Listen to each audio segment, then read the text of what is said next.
soy el camino, la verdad y la vida. Nadie va al Padre sino por mí, dice el Señor.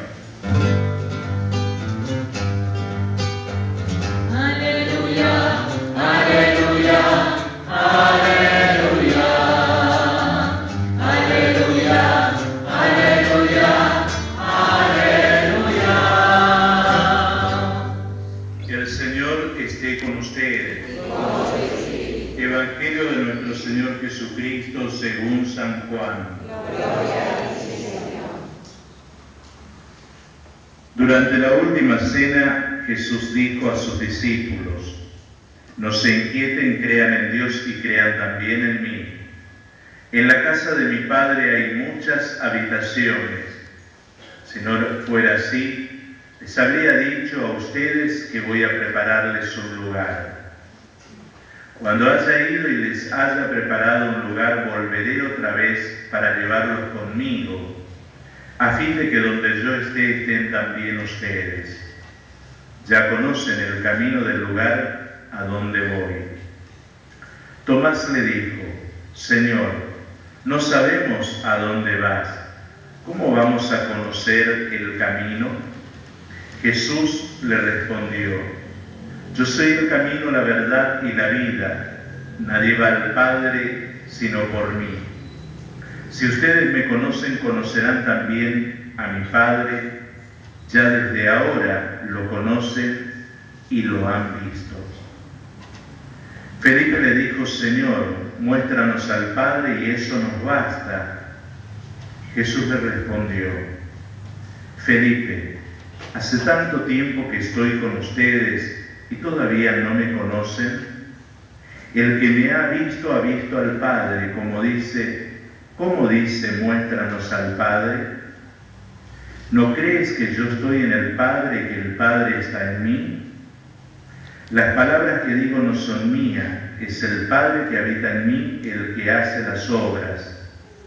Créanme, yo estoy en el Padre y el Padre está en mí. Créanlo al menos por las obras.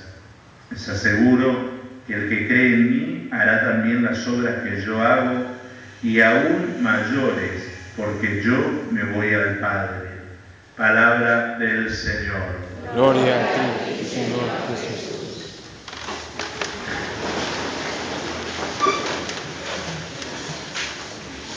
Queridos hermanos, la primera lectura del libro de los Hechos de los Apóstoles, que es un libro en particular nos acompaña durante todo el tiempo de la Pascua, pues la segunda obra del evangelista Lucas, y nos acompaña porque tiene que ir dando fe de que la palabra, aquel mandato que recibieron los discípulos de ir a anunciar la buena noticia, comenzando de Jerusalén hasta los confines del mundo, se va cumpliendo.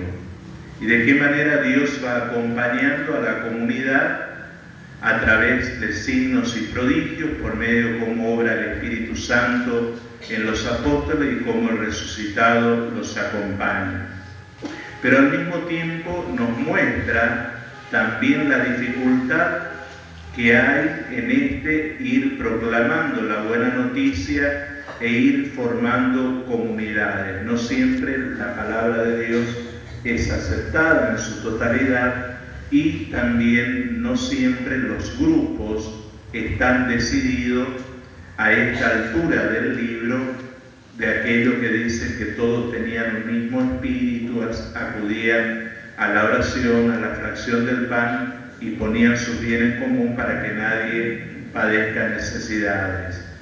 Aquí, en el texto que terminamos de escuchar, que ha sido proclamado, vemos que aparece un conflicto, y el conflicto tiene que ver justamente con la desatención a la mesa de las viudas. Sabemos que las viudas y los huérfanos, los desposeídos, es un tema ya que viene desde el Antiguo Testamento y atraviesa toda la Escritura. Está presente en las palabras, en la predicación de Cristo, y también aparece aquí.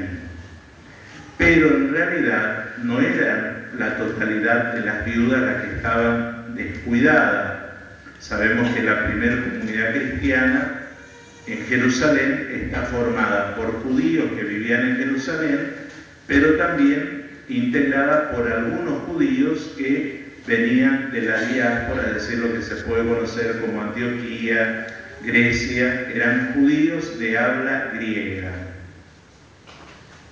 El problema está que siempre el judaísmo a estos que vivían en la diáspora eran como decir judíos de segunda, porque ya vivían en medio de otra cultura, no vivían todas las costumbres de aquellos que estaban viviendo en Jerusalén. Entonces la mesa de estas personas era desatendida. Era como que cada uno atendía su grupito y no me interesa el resto. Todo esto que sucede aquí no está ajena a la comunidad cristiana en la que vivimos y en la que nos movemos, porque siempre suele suceder que cada uno se corta solo, soluciona el problema de su grupo o su institución y no le interesa el resto. Frente a este problema, los apóstoles van a convocar a la asamblea, le van a hacer esta moción de buscar a 7 varones justos. Ellos aceptan y le presentan a estos hombres. Si uno analiza, todos estos hombres, los 7, son procedentes de habla griega. Entonces quiere decir que han elegido personas para que se dediquen al cuidado de la mesa de las viudas.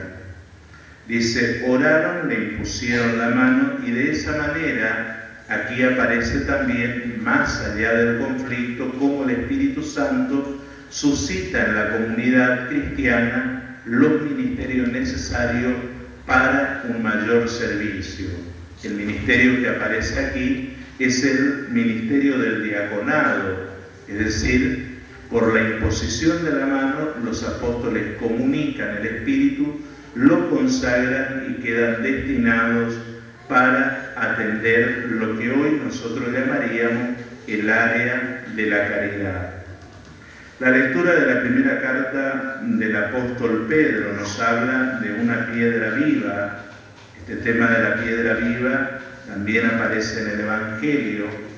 Es la piedra que da o solidez como cimiento, es decir, le da solidez a todo el edificio sobre el que se construye, la piedra angular, o es el encadenado final de un edificio que le da el equilibrio a toda la construcción. Ambas interpretaciones, los biblistas, es aceptada. Por tanto, la piedra, esta figura, es atribuida a Cristo. Pero habla de una piedra viva, es decir, concebir una piedra viva parece descabellado. ¿A qué se refiere?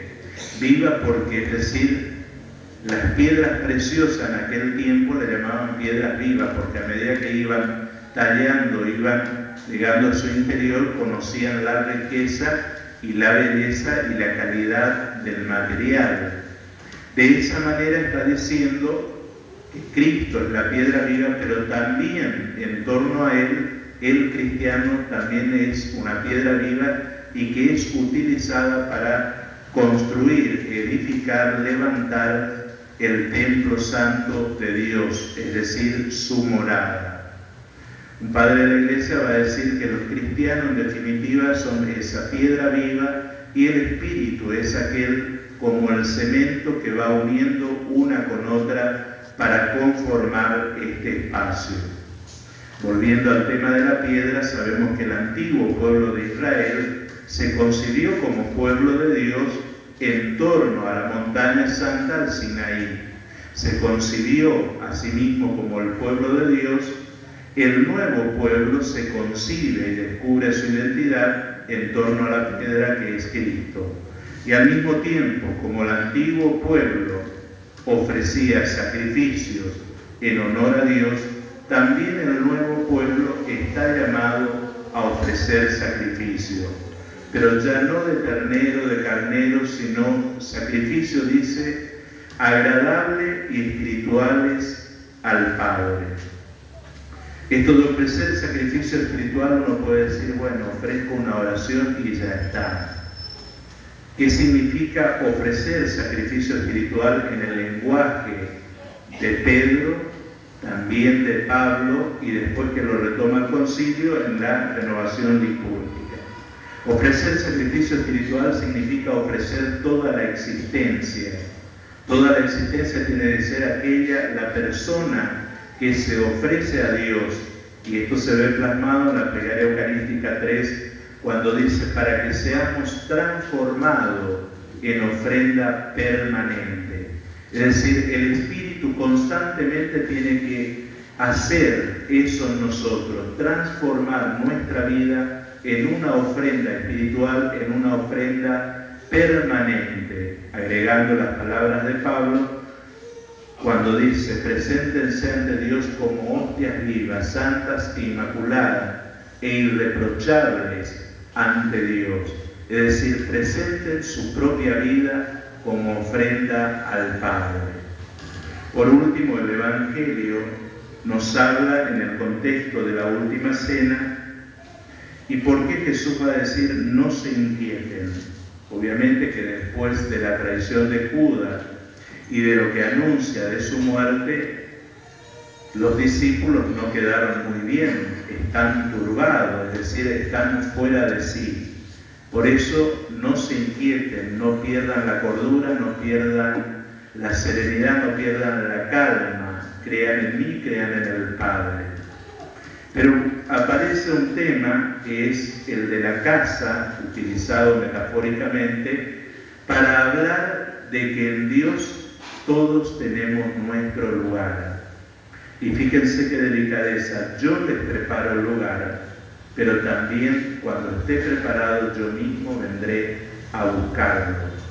Es un texto que nos puede ayudar cuando nos está llegando la hora del San Juan Bautista, de meditarlo, aunque por más que muchos digan yo estoy preparado, no tengo miedo a la muerte, es mentira, porque la muerte cuando llega al cuello nos agarra el wiki.